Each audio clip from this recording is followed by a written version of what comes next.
Hey guys, welcome to Through the Bible, verse by verse, a plain and simple study of the entire Bible, book by book, chapter by chapter, and verse by verse. We are in Genesis chapter 30, and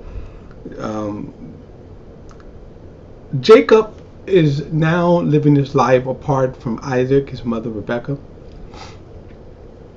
It would be another 20 years before he would return home, but right now he is working. So far, he's had to work 14 years, you could say, for his freedom. He will actually work 20 years before he actually makes his way back. He was deceived by his uncle, Laban, who was his mother's brother, which kind of shows you could also say one of the reasons why God said, leave your family. They were not righteous people. And we also should keep in mind, during this time, the world is exceedingly sinful. So let's not forget that. The world is exceedingly sinful. We're dealing with sinful people.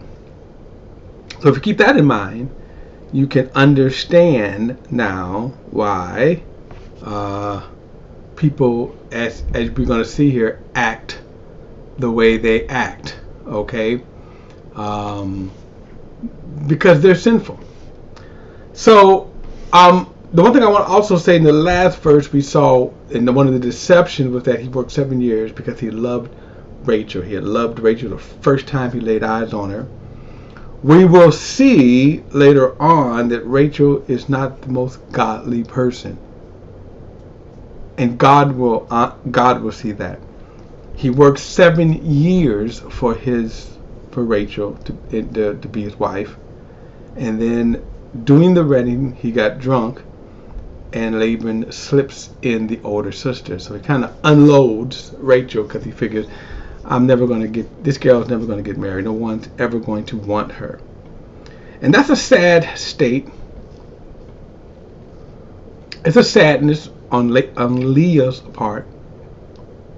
As I said, God will honor her. And we saw that God right off gave her 4 sons.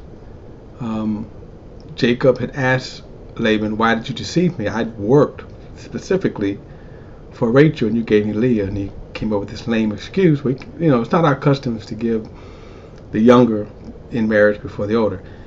I don't know if that's even a true custom, because he certainly didn't say it when he agreed to let Jacob work 7 years for Rachel. Okay, Laban agreed to allow Jacob to work 7 years, and so he defrauded his own nephew. But then he said, okay, finish out the wedding week, and then you can have Rachel. But then you have to work another 7 years, so you got also another 7 years of work. And in total, Laban will get 20 years of work from his nephew. Okay. But God will look out for Jacob, as well as God is looking out for Leah. And so right off she gets 4 sons from Jacob himself.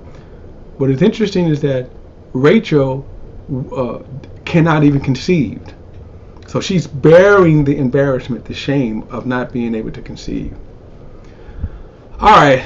Now, in this chapter, we're also going to see the birth of the 12 tribes of Israel. We always hear that, the 12 tribes, which are the 12 sons of Israel. And all the way through the book of Revelations, we see that these 12 tribes are going to be acknowledged, and promises made for the 12 tribes in the new city, Jerusalem. The 12, I believe it's foundations.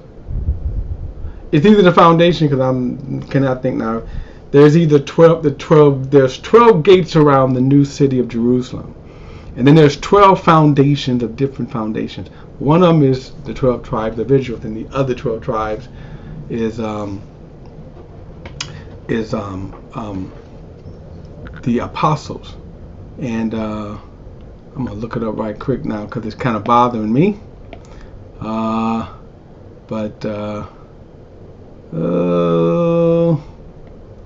Let's see. Coming down. It is.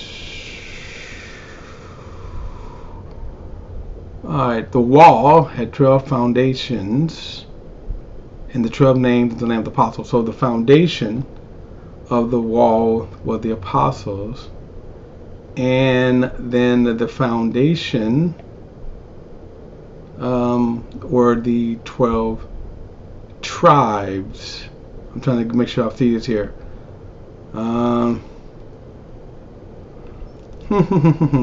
Okay, I think it's 12 tribes. Yeah, the foundation of the 12 tribes, which is sort of fitting because right here is the foundation of the faith. Isaac, through Isaac, you can say start with Abraham, and then through Isaac, and now Jacob, and now the 12 tribes. And then we'll see the nation will be birthed from this 12 tribes. Alright, verse 1, it says, when Rachel saw that she was not bearing Jacob any children, she envied her sister. Give me sons or I'll die, she said to Jacob. And Jacob became angry with Rachel and said, am I in God's place? Who has withheld children from you? Now, he's kind of right. God is withholding children, but also he has no control over her body in the sense of the health. Remember, Sarah did the same thing with Abraham. When she gave Hagar the slave, and then Hagar was looking at her funny, and then she blamed Abraham for that. But here you see Rachel, blaming Jacob because she can't have children. Verse 3. Then she said, here's my slave Bilhah, go sleep with her, and she'll bear children for me, so that through her I too can build a family. Now, this never works. We're going to see this just kind of never works out here. However, these are Jacob's sons, just not Rachel's biological mother. So Rachel gave her slave to Bilhah to Jacob as a wife, and he slept with her. Now, Bilhah was a slave, and what we see here is the true raw nature of slavery. She has no rights. That's just life, okay? She had no rights. Verse 5, Bilhah conceived and bore Jacob a son. Rachel said, God has vindicated me. Yes, he has heard me and given me a son, and she named him Dan. Now, keep this in mind. This is Rachel's view. This is not God saying this. This is how she is viewing life, which is warped in the first place, right? As I said, we're dealing with sinful men right now. Rachel's slave Bilhah conceived again and bore Jacob a second son. And Rachel said, in my wrestlings with God, I have wrestled with my sister and won. And she named him Naphtali. Again, not true. Don't know where she's getting that. When Leah saw that she had stopped having children, she took her slave, Zilpah, and gave her to Jacob as a wife. Leah's slave Zilpah bore Jacob a son, and Leah said, what good fortune, and she named him Gad. And Leah's slave Zilpah bore Jacob a second son. Leah said, I am happy that the woman called me happy, so she named him Asher. Now, Reuben went out during the wheat harvest and found some mandrakes in the field, and when she brought them to his mother Leah, Rachel asked, please give me some of your son's mandrakes. But Leah replied to her, isn't it enough that you have taken my husband? Now will you let me go, let's go to the next page here. She said, isn't it enough that you've taken my husband? Now you also want to take my son's mandrakes. Now mandrakes was considered an aphrodisiac, that if you take them and and maybe it was, I don't know, but they're fighting over it now, which is kind of interesting. And if you notice that Jacob is kind of really busy now. He's got 4 women right now that he's kind of bouncing back before here. Again, this is just the times. Remember, sinful nature. 15 again. But Leah replied to her, "Isn't it enough that you have taken my husband? Now you also want to take my son's mandrake." Now, really, in reality, Leah was the one that had taken Rachel's husband by deception of her father. So, even though Leah was the first one to bat him, I didn't say this before, but it is interesting that how Scripture is looking at marriage through the sexual relations. That if you have sexual relations with a person, that was the binding thing for marriage. We call it consummation. See, but that was more binding there. In other words, today people commit adultery, people fornicate, or whatever, and that's just it. But back then, and we're going to see even more cases there, that when you slept with someone, you had sex with someone, that was a consummation of marriage. Not saying it's binding for the day, but it's certainly, So she said, well, Rachel said, you can sleep with him tonight in exchange for your son's mandrakes, meaning that these I think mandrakes were the fruit, were the kind of like a fruit that if you eat, it was more like Viagra. Okay, so verse 16. So when Jacob came in from the field that evening, Leah went out to meet him and said, You must come with me, for I have hired you with my son's mandrakes. So Jacob slept with her that night. God listened to Leah, and she conceived and bore Jacob a 5th son. And Leah said, God has rewarded me for giving my slave to my husband, and she named him Issachar. Then Leah conceived again and bore Jacob a 6th son. And God has given me a good gift. Leah said, this time my husband will honor me, because I bore him 6 sons for him. And she named him, and she named him Zebulun. Later, Leah bore a daughter and named her Dinah. Then God remembered Rachel. He listened to her and opened her womb. She conceived and bore a son, and said, God has taken away my shame. And she named him Joseph. And may the Lord add another son to me. Now we're going to see, obviously later, we're going to become very familiar with Joseph. But we're also going to become very familiar with Dinah. And of course, it is very possible that that Jacob had daughters after Dinah. They just really didn't, they just didn't bother with it. Okay, in other words, they didn't really care. That's the whole point. After Rachel gave birth, verse 25, after Rachel gave birth to Joseph, Jacob said to Laban, send me on my way so that I can return to my homeland. Give me my wives and my children that I have worked for, and let me go. You know how hard I have worked for you. But Laban said to him, if I found favor in your sight, stay. I have learned by divination that the Lord has blessed me because of you. Now, the word divination, it's just basically they thought of it as sort of a divine look. Now, a lot of people use the same kind of meaning today, when they say the Lord told me, okay, but here the divination was used as the gods, okay.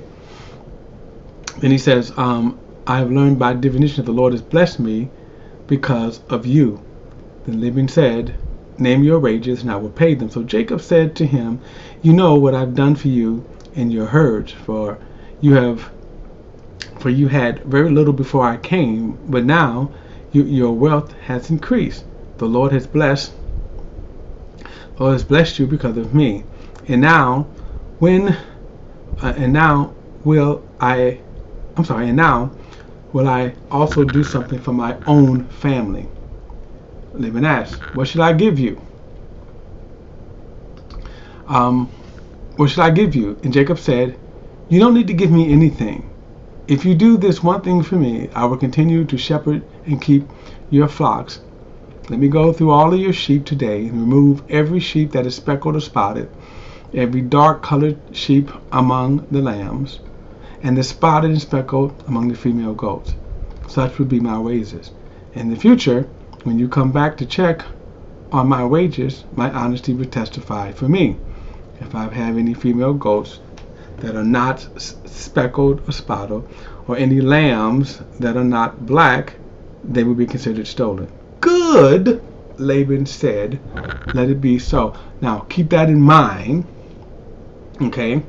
Keep that in mind, that this is what Laban agreed to. That day, Laban removed the streaked and spotted male goats and all the speckled and spotted female goats, every one that had any white on it, and every dark-colored one among the lambs, and he placed his sons in charge of them. He put a 3-day journey between himself and Jacob. Jacob, meanwhile, was shepherding the rest of Laban's flock. Jacob then took branches of fresh polar almond and plain wood and peeled the bark, exposing the white stripes of the branches. And he set the peeled branches in the troughs in front of the sheep, in the water channels where the sheep came to drink. And the sheep bred when they came to drink. The flocks bred in front of the branches and bore streaked, speckled, and spotted young. Jacob separated the lambs and made the flock face the streaked and completely dark sheep in Laban's flock. He set his own stock apart and didn't put them with Laban's sheep. Whenever the stronger of the flock were breeding, Jacob placed the branches in the trough in full view of the flocks, and they would breed in front of the branches. As for the weaklings of the flock, he did not put out the branches. So it turned out that the weak sheep belonged to Laban, and the stronger ones belonged to Jacob. And the man became very rich and had many flocks, males and female slaves, and camels and donkeys. Now you can kind of say that this was Jacob getting revenge, or God even giving revenge. We're going to see it was God the one who was blessing and multiplying Jacob's flock, which Laban agreed to. And they put a 3-day journey, so you couldn't say that he was stealing. In other words, the only ones that were multiplying were the dark colored and the streak. Laban is going to become jealous of that. We'll see that in the next chapter. But in this respect, you can see that that even though Jacob had taken advantage of Jacob for 20 years, he got the last laugh by getting the more stronger and his herds just multiplied, that he became extremely rich. All right, guys, I will see you in the next chapter, next chapter. All right, see you next study.